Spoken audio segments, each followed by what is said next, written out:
আমরা যদি এই টেকনিকে আঁকতে পারি তাহলে আম গাছ আঁকা আমাদের জন্য অনেক সহজ হবে।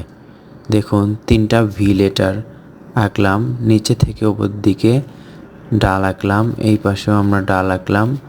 এবার দেখুন মাঝে থেকে এটার সাথে মিলে দিলাম, এই পাশেরটাও মিলে দিলাম। আস্তে আস্তে উপর দিকে যত যাচ্ছে ততই কিন্তু ডালগুলো সরু বা চিকন হচ্ছে। নিচে আমরা শিকড় আঁকলাম।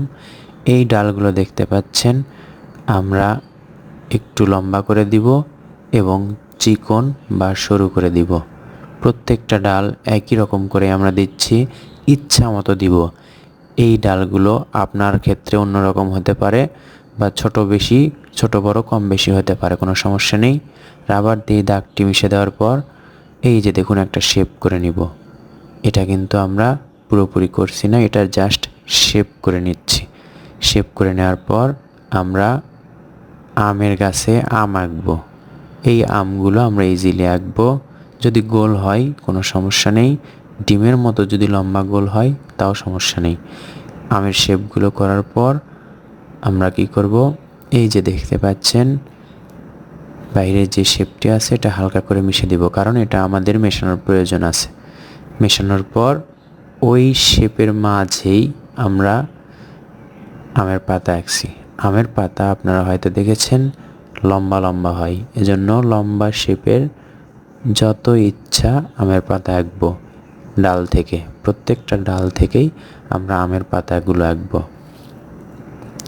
একেবারে যেই শেপটি করে নিয়েছিলাম সেই শেপের মধ্যেই রাখার চেষ্টা করেছি আমরা, এতে সুন্দর দেখাবে।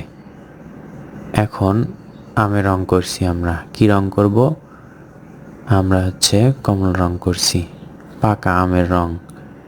কোনো রঙে কোনো আমে কমলা রং করব, আবার কোনো আমে হলুদ রং করছি।